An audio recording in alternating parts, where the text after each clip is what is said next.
அந்த இடத்துல உண்மையை சொல்லணும்னா நான் இல்லவே இல்லைண்ணா. ஏன்னா குக் வித் கோமாளி ஷோல அன்னைக்கு நான் போல டக்குன்னு பெரிய ஆளா வந்துட்டோம் அப்படின்னா இந்த வெற்றியுடைய ருசி எனக்கு தெரியாது.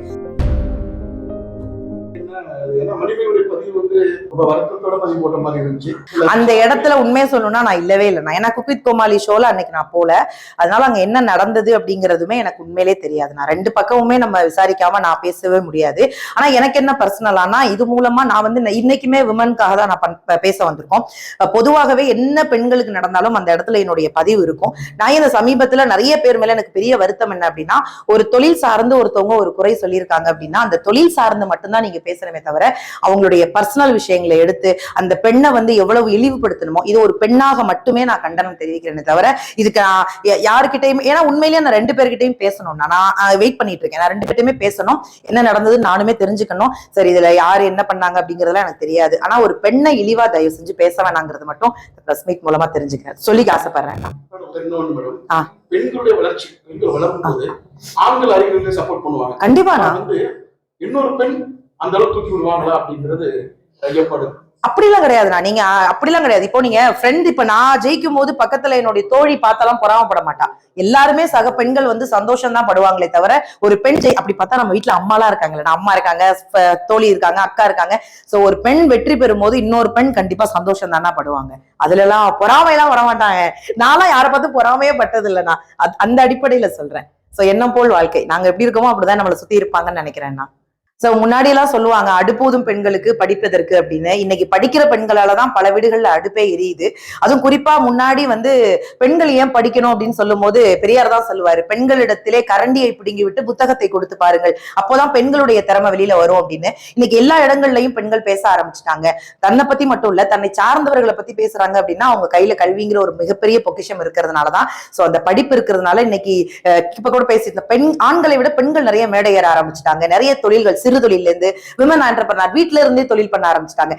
இப்படி பெண்கள் எல்லா இடங்கள்லயுமே தன்னை முன்னிலைப்படுத்தும் போது ஒரு பெரிய சந்தோஷமா இருக்கு. அதுக்கும் அவர்களுக்கும் ஒரு பெரிய பெரிய வாழ்த்துக்கள். அதான பார்த்தேன் நான் எல்லாருக்குமே. இப்ப ஆண்களுடைய வெற்றிக்கும் சரி, இப்ப என்னுடைய வெற்றிக்கு பின்னாடி என் அப்பா என்னுடைய கணவர் இல்லாம இந்த மேடை இங்கெல்லாம் வரவே முடியாதுன்னா. எல்லோருமே வந்து அடிக்கடி சொல்றதுதான், பெண்கள் அப்படின்னு கொண்டாட வேணாம். நீங்க பெண்கள் அவங்களையும் நீங்க பார்த்து அவங்க பண்ற விஷயங்களை பாராட்டி அவங்களை அங்கீகரிச்சு அவங்களை பின்னாடி இருந்து தட்டி கொடுத்து நான் உன் பின்னாடி இருக்கேன், நீ என்ன ஜெயிச்சாலும் அதை கொண்டாடுவதற்கும், நீ கீழே விழுந்தால் உன்னை தாங்கி பிடிப்பதற்கும் ஒரு தோழனாக, ஒரு கணவனாக, ஒரு தகப்பனாக நான் இருக்கிறேன்னு சொல்லக்கூடிய அந்த ஆண்களுக்குமே ஒரு பெரிய நன்றி நான் இந்த இடத்துல கண்டிப்பா சொல்லிதான் ஆகணும். இல்ல நிறைய கஷ்டப்பட்டிருக்கோம். அதான் சொன்ன ஆரம்பத்துல இருந்தே பட்டிமன்ற பேச்சாளர் தானா. எல்லாருமே வந்து டக்குன்னு பெரிய ஆளா வந்துட்டோம் அப்படின்னா அந்த இந்த வெற்றியுடைய ருசி எனக்கு தெரியாது. ஆனா ஒவ்வொரு நாளும் ஒவ்வொரு மேடையும் நிறைய மேடை ஏறி இருக்கேன், நிறைய தொய்வுகள் ஏற்பட்டிருக்கு, நிறைய தோல்வியை பார்த்திருக்கேன். சோ அதனால இந்த இடம் அப்படிங்கிறது இது என்னுடைய தமிழும் என்னுடைய குடும்பமும் இறைவனும் எனக்கு கொடுத்த பிச்சை. முக்காவாசி ரசிகர்கள் எனக்கு கொடுத்ததுன்னா இந்த இடம் நான் உண்மையிலே எதிர்பார்க்கவே இல்லை. இன்னும் நான் வரல. நான் இன்னும் போகக்கூடிய இடம் உங்களை மாதிரி ஆட்களுடைய பிளஸிங். இன்னும் திரைப்படத்துல நான் இப்பதான் சின்ன சின்ன கேரக்டர்ஸ் பண்ணிட்டு இருக்கேன். இன்னும் எனக்கு நல்ல ஒரு நகைச்சுவை ரோல் கிடைச்சது அப்படின்னா ஒரு பெரிய சந்தோஷம் இருக்கும். ஏன்னா என்ன மாதிரி குறிப்பா சொல்லணும் அப்படின்னா நிறைய நிறங்களால நிராகரிக்கப்பட்ட இடம் நிறைய இடத்துல சொல்லியிருக்கேன் அதை.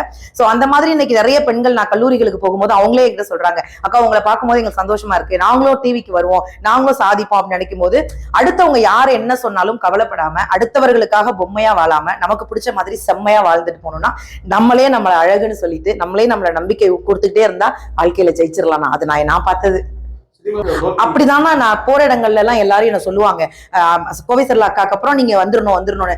எனக்கு என்னன்னா அதை தாண்டி எனக்கு ஒரு பெரிய ஆசை இருக்கு. ஒரு படத்துல ஒரு பெரிய நகைச்சுவை கேரக்டர் பண்ணி மக்கள் மனசுல ஒரு ஆழமா பதிஞ்சிடணும் அப்படின்னு. அதுக்கு காத்திருக்கேன். நான் உண்மையிலே காத்திருக்கேன். என்ன ஒரு படம் வந்தாலும் பண்றதுக்கு நான் ரெடியா இருக்கேன். நான் காத்துட்டு இருக்கேன்.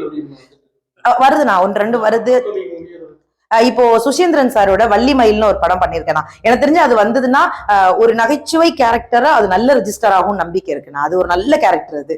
அது விஜய் ஆண்டனி சார் தான் அதுல கதாநாயகரா பண்ணியிருக்காரு. சோ அந்த படம் வந்தா எனக்கு ரொம்ப சந்தோஷமா இருக்கும். பெண்களுடைய சுதந்திரம் சரியான முறையில் இருக்கா?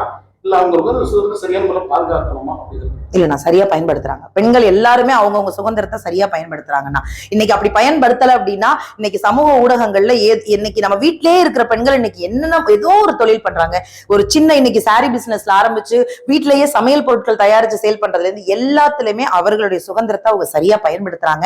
இன்னும் ஒரு சின்ன அட்வைஸ், இன்னும் மத்தவர்கள் குறை சொல்ற மாதிரி சில நேரங்கள்ல நடந்துக்காம இன்னும் குறிப்பா நம்ம கவனமா இருக்கணும். என்னன்னா எல்லாருடைய பார்வையுமே சின்ன தவறு பண்ணிட்டா அதை பெருசா அந்த பெண்ணை மட்டும் சொல்லாம பெண்கள்னா இப்படிதானே அப்படின்னு ஒட்டுமொத்தமா சொல்ல ஆரம்பிச்சிடுறாங்க. சோ அதனால நாமளே நம்மள கவனமா எல்லாரும் நம்மள பாக்குறாங்க அப்படிங்கிற ஒரு சின்ன பதட்டத்தோட நம்ம வேலை பார்க்க வேண்டியதா இருக்கு. சோ அது மட்டும் இல்லாம இங்க இன்னும் சுதந்திரமா விட்டீங்கன்னா நல்லா இருக்கும். செய்திகளை உடனுக்குடன் தெரிந்து கொள்ள உடனே சப்ஸ்கிரைப் பண்ணுங்க.